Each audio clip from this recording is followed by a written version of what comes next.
Okay, I'm your grandmother, and I'm going to give you some advice. Don't take any wooden nickels. It means don't get involved with jackasses. It is Tuesday, December 31st, the last day of 2019, and you're listening to Don't Take Any Wooden Nickels with me, Gina Ferraro, your host, and I've got a special guest on for this entire episode, Heather Renae Horton, psychotherapist and professional astrologer. Heather's going to give us a little snapshot of what to expect for the year 2020 based on the stars. And here's one benefit, she says, that astrology can give you. You can make informed decisions about your life and not sit back and be victim to life happening to you. All that is coming up next on Don't Take Any Wooden Nickels.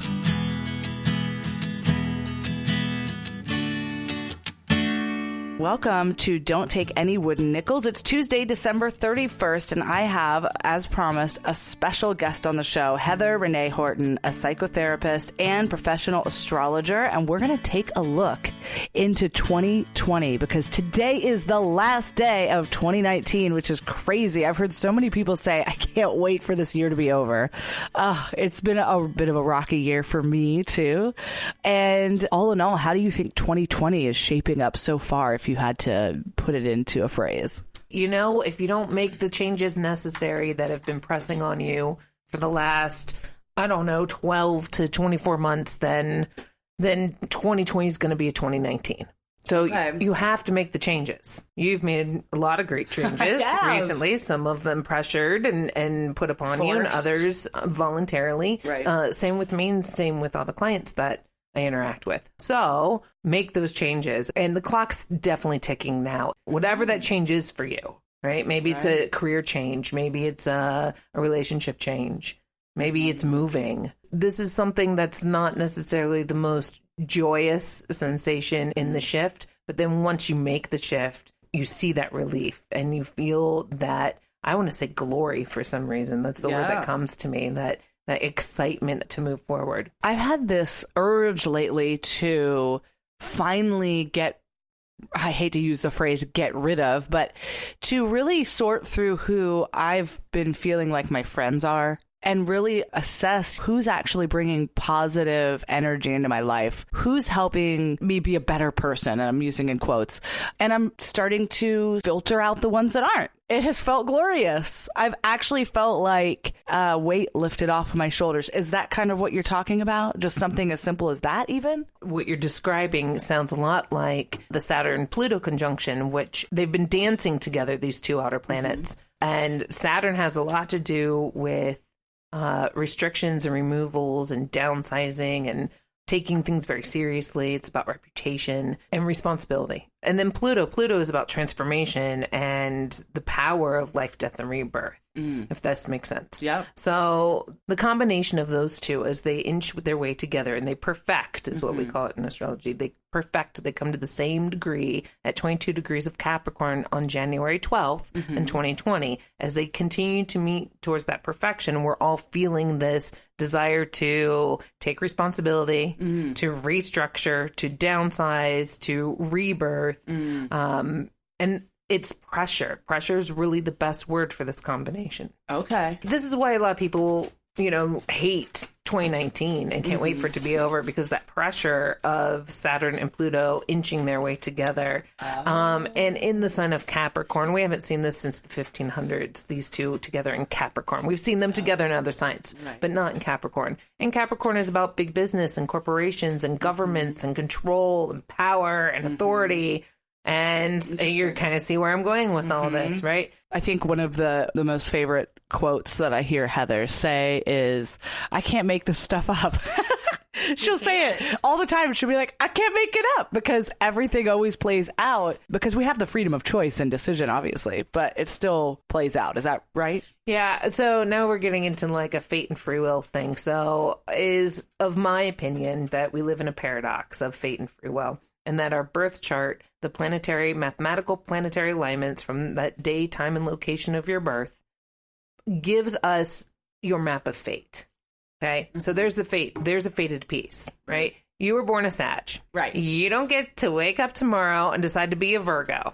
It's never going to happen. Yeah. Okay. However, it is your free will to manifest Sagittarius in an infinite amount of ways. So there's our fate and free will paradox happening. Gotcha. Does that make sense? Yeah. All right. So what else are we looking at in 2020? The big thing is Jupiter being in Capricorn. He's been there through most of December of 19. So all the Capricorns, I can hear the sigh of relief. Oh my gosh. Because frankly, y'all have been rocked the last couple years. It's just been one trial after another, and 2019 was really a huge test. Of your will and of your backbone and of your sense of responsibility. So Jupiter, brings about abundance and good fortune, and it acts as a protector or as blessings. So at the very worst, Jupiter can present as excess, extreme, overdoing things. So in my case, the Jupiter transit I'm overeating. Yeah, it's not fun. It's the holidays. It's the holidays. We're going to pretend that's really what it is. So our Capricorn friends, are finally getting some relief. And once we get past that January 12th perfection of Saturn and Pluto, I think everyone, especially Capricorn dominant people, are going to be able to say, okay, I can breathe again. And now we're looking at really great things to build upon. Now, just to back up for someone listening that's going, what the hell do planets have anything to do with 2020 or with Capricorn or with Sagittarius? So if you can give us a little insight. So let me pull away from the zodiac signs in general, because that can open itself to a whole can of worms of debate. So we're going to walk away from the signs and just look at the planets. When we look at planets, we're looking at their cycles. And we know you celebrate a birthday annually, right? Right. That's a solar cycle. We know that women have a monthly menstrual cycle, right? Well, that's a lunar cycle. That is why women are called lunatics during that time. Lunar, right? This is where we're getting all these things. And that's where these words are coming from, right? That's where they derive. So we know we have a lunar cycle monthly. That's where we get the word month, is from the moon. Oh. Yeah, right? Solar cycles are annual cycles. So if we know we have these two cycles, what else do we have? We have Mercury cycles.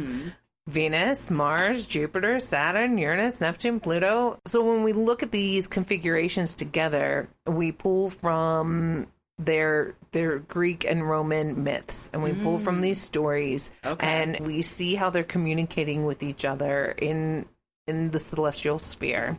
And we study in astrology, it's the study of the stars' behavior and human behavior, if this makes sense. Those astronomical alignments and how human behavior responds to or is influenced by them. Is that helpful, or did I just take you down a rabbit hole? Both. No, it's really interesting. So you apply that Greek mythology stories, like you said, to have a better understanding of what Jupiter represents. Is that what you mean? Is what I mean. I mean, we don't have time to do it today. But when you start looking into things like Carl Jung's work, who broke away from Freud, believing that, all things are a spiritual quest, and he looks into archetypes, these Greek and Roman myths, and looks into the archetypes within human behavior, saying that we all have a princess within, we all have the young warrior inside, we all have the old maid and the king or Father Time. All these archetypes are playing out inside of us. So when we look at the rhythm of the planets and their cycles, those archetypes certainly show themselves to be playing out in human behavior. It's very fascinating when you get deeper into the subject. I'm fascinated right now listening to that. That's the first time I've ever heard you put it like that. Oh, there's a lot happening there. First of all, with the way astrology is, or the planets, they're a moving system. They're a living, moving system. So your birth chart is a snapshot in time, right? And people will ask me about things happening and think, only these big events that astrologers talk about are all that happens. Right. But it's happening constant, all day, every day. This is where our emotional responses become different. So what I can tell you coming right now in January is we have that Saturn-Pluto perfection. And 2 days before it, on January 10th, we have a full moon eclipse in the sign of Cancer. Oh. Yeah. And it's opposite this Saturn-Pluto conjunction that I've been talking about. And I imagine it as if the moon in this instance is pointing a knife straight out, arm straight out, and exactly opposite is that Saturn-Pluto conjunction, and vice versa. So it's kind of like knives to the throat. And if one person flinches, we're in trouble, right? Right. It's like a standoff. Okay. Okay. So, and an eclipses are big deals. They act as wild cards. So if you had any events around the Christmas holiday last week, there was a new moon eclipse in Capricorn. So whatever that storyline is, let's forward ourselves into January 10th. That's the next eclipse in this storyline. Okay. And eclipses, again, act like wild cards. So you know when you play Uno? Yeah. Okay. And you think you've got the yellow one and you're about to go out, right? But Joe next to you, he has a wild card, and he drops it down and says the color's red. Oh, man, I'm not out. And it suddenly changes your storyline. Yeah. Or vice versa. Maybe the color on the table's red, and Joe drops a wild card, calls yellow. Now, you're out, right? And you just suddenly won when you didn't think you were going to win. That's what eclipses do. They have this wild card effect. And you can see the storyline in between the two eclipses almost as bookends. Okay.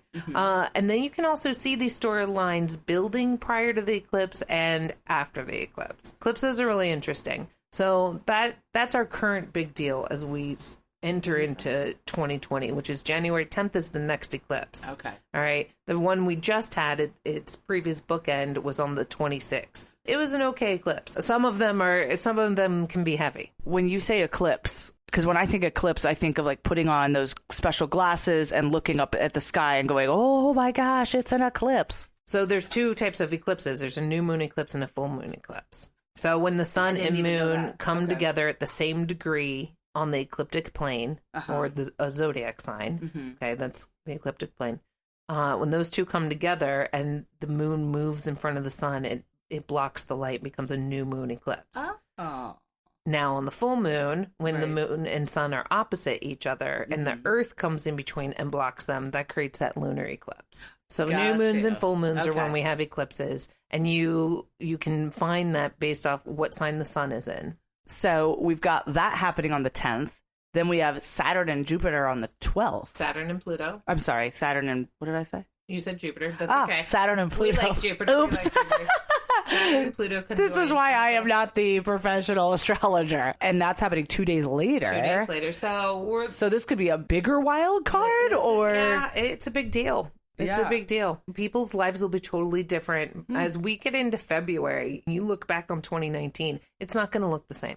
It's just not going to look the same. I think for a lot of people, it already doesn't look the same. Or there's hints already. I know your life has hints that it won't be looking the same. Mine has hints it won't be. But it's not quite there yet. It hasn't really unfolded. One thing I've noticed with clients is a lot of karma is coming due. And those who have played on the side of responsibility, there's that word again. It's the key word of this podcast, of responsibility, are faring very well. And the people who have not, you know, things don't look all that great for them to start out. I can tell people are swallowing, right? They're hearing this and they're like, oh God, what did I do? When you think no one is looking, I promise you, the universe does keep score. Yeah. Okay, so I feel like it's been a little bit heavy. January feels heavy a little bit. A little bit. But is there any hope for like romance in 2020? Is anything pointing towards that for anyone? Well, I know we've got a Venus retrograde that happens in 2020 in the sign of Gemini.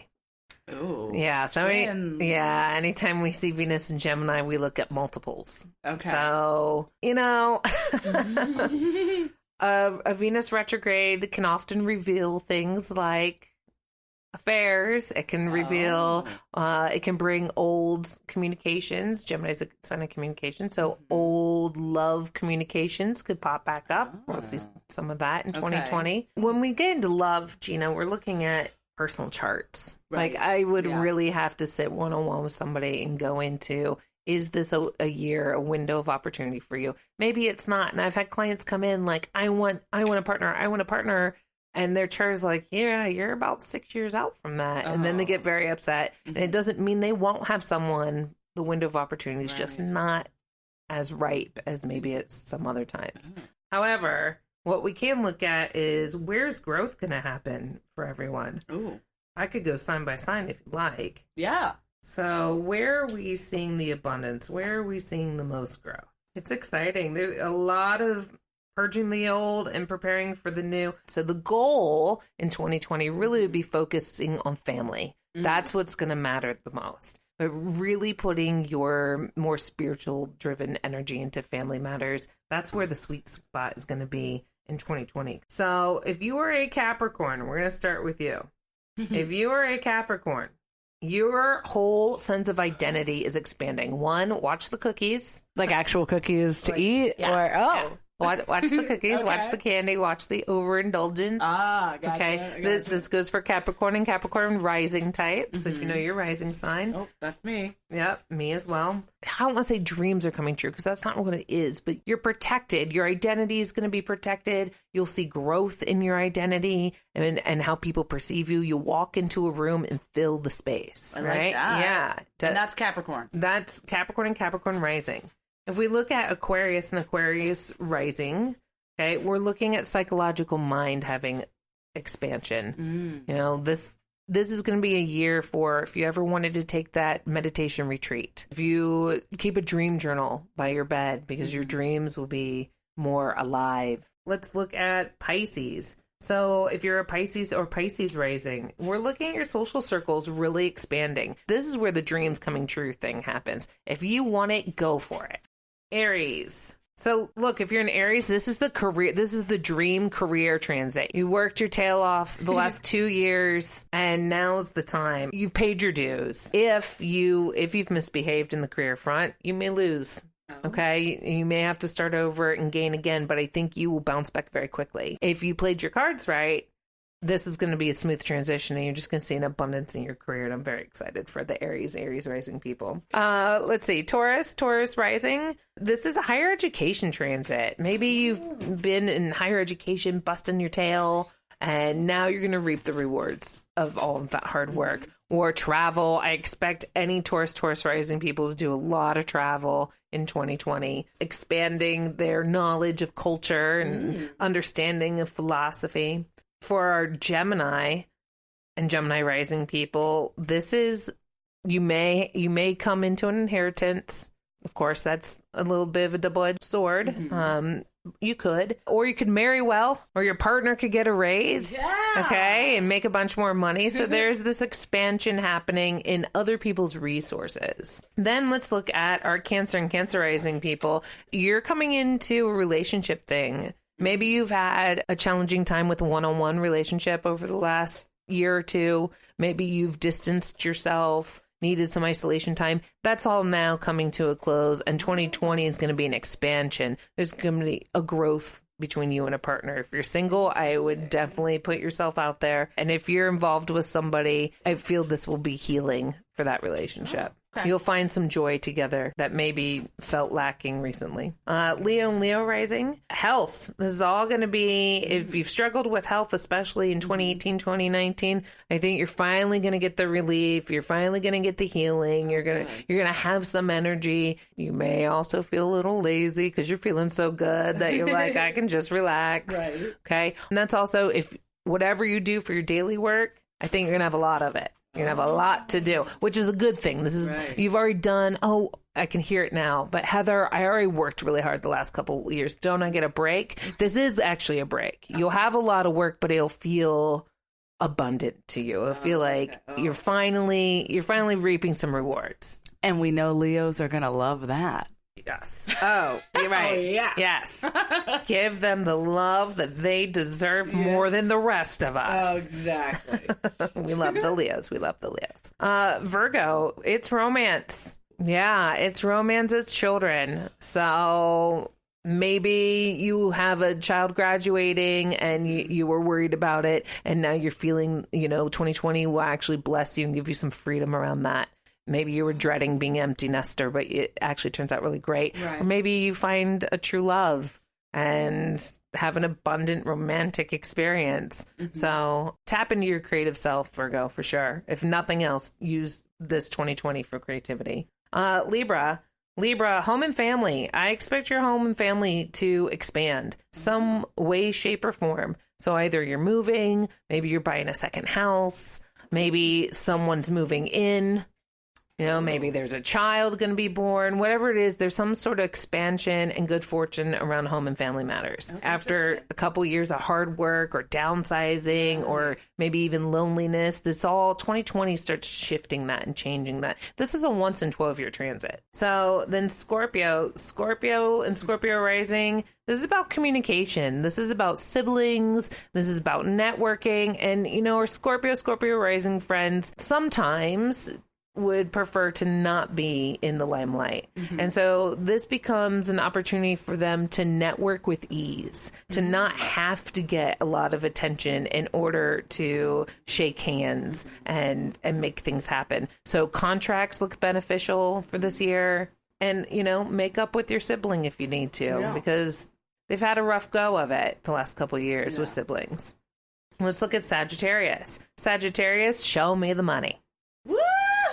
Show me the money. If you're Sagittarius and Sagittarius rising, this is the year to your pocketbook will expand. Maybe you'll get a raise. Maybe you'll get that dream job. Whatever it is, be careful on spending the money too, because we know Sagittarius and Sagittarius love to have a good time. Yeah, which brings us full circle. So keep in mind that this transit is a once in 12-year transit. Explain to someone like me that doesn't know what that means. What is a transit and why is it 12 years? What does that mean? Okay. So a transit is the way a planet is moving through the ecliptic plane or through a portion of the zodiac. Okay. So it's their movement. It's a transit, like you would say a train transit, right? It's the way it's moving. The reason I keep saying once in 12 years is Jupiter has a 12-year cycle around the ecliptic plane or around the zodiac. It takes 12 years to make it through all 12 signs of the zodiac. Gotcha. So where were you 12 years ago? Right. What was that, 2008?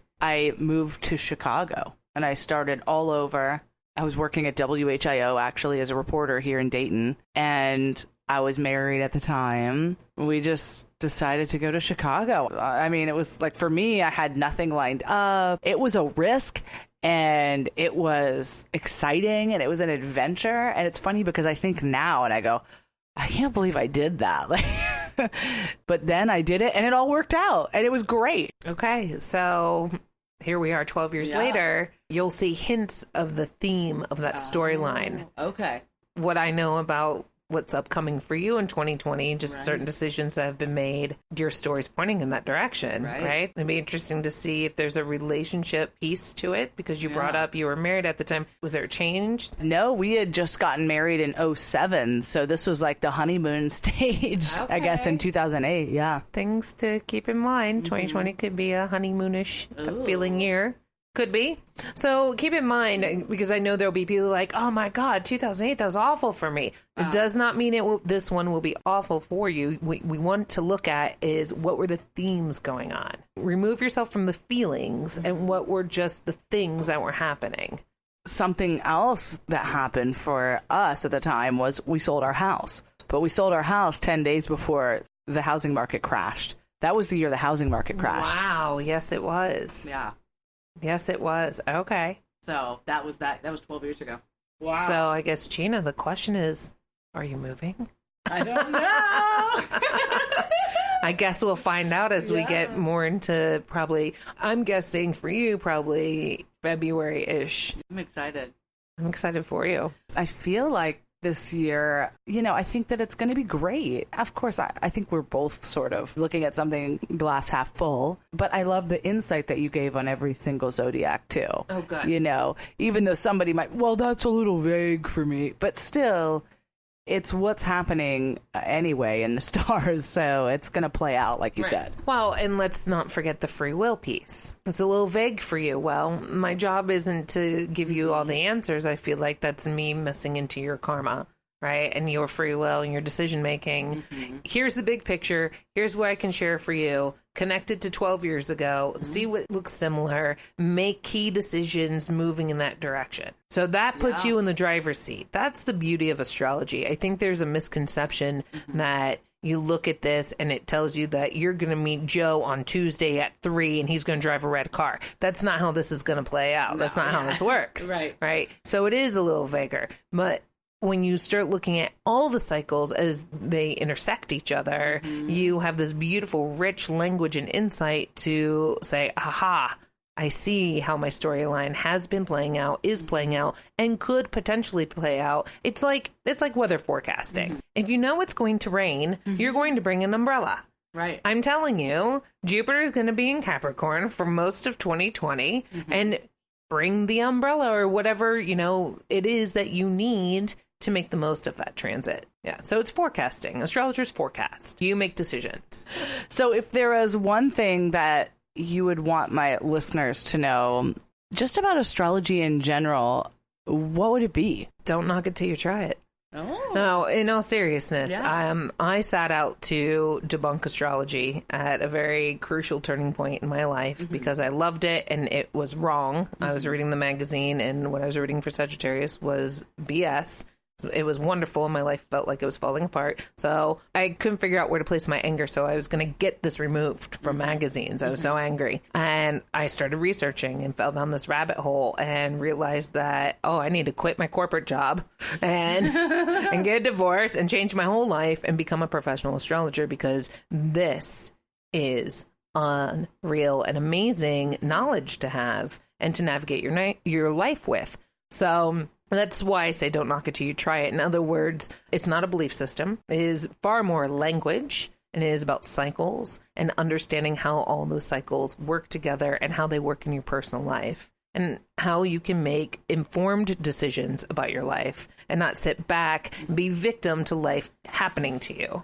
And I love that one quote you used to have on your business card. Millionaires don't use astrologers, billionaires do. Yeah, it's a JP Morgan quote. You can actually Google that and it pops up in a Forbes article. It's just interesting to me as you and I have gotten to be friends of finding out how many other people know about it. And then I still always run into people and I'll be like, oh, well, when's your birthday? Oh, you're a Taurus? And they're like, oh, are you into that? I would say, do you know your Myers-Briggs? Most people know their Myers-Briggs. Myers-Briggs, that's the name of a mother-daughter team who derived that assessment from Carl Jung. Here's his name again, from Carl Jung's research. And Carl Jung was involved with an astrologer, and he started studying these things, and this is where you get the archetypes of personality. So if you know your Myers-Briggs, you're already dipping your toe in the astrology pool. Okay. He just used different language to convey the same things we're trying to convey. Heather Renae Horton, do me a favor before we wrap up and tell me how can people contact you if they want to do a session with you. And what else is great, by the way, is let's say you live an hour away from Heather or you live 500 miles away. She'll do a Skype session with you and pull your chart and everything, right? So give me the rundown really fast. So if you want to contact Heather, you can do so. Go to my website. It's hrhorton.com. hrhorton.com. HRH, Her Royal Highness, Heather Renae Horton. It's my name. I'm allowed to do it. Her Royal Highness. HRH, they're my initials. I'm allowed.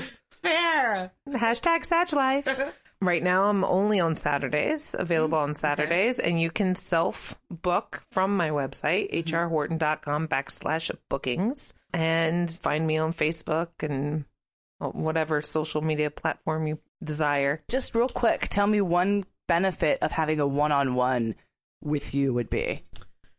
Most people leave a session and say, you didn't tell me anything I didn't already know, but you did give me the realization that it's okay to be me. This beautiful self-acceptance, this beautiful idea of what's going on in their lives is not a fault of their own, but a cycle that they are working through. That in and of itself, to see people have relief and understanding. I think that's a big thing is we process, and where's the understanding? Right. this provides that level of understanding. Well, I love that. Thank you so much again for joining Heather Renae Horton, psychotherapist and professional astrologer. Thank you for giving us so much insight on 2020. And thank you for listening. If you have a chance, if you could, give it a 5-star rating if you're on Apple Podcast or wherever you're listening to this. If you can rate it, that would be awesome. I'd really appreciate it. I guess it helps. I don't know. That's what they tell me. Don't take any wooden nickels. I'll talk to you next Tuesday, next year. Oh, that's exciting to say. It's Gina Ferraro.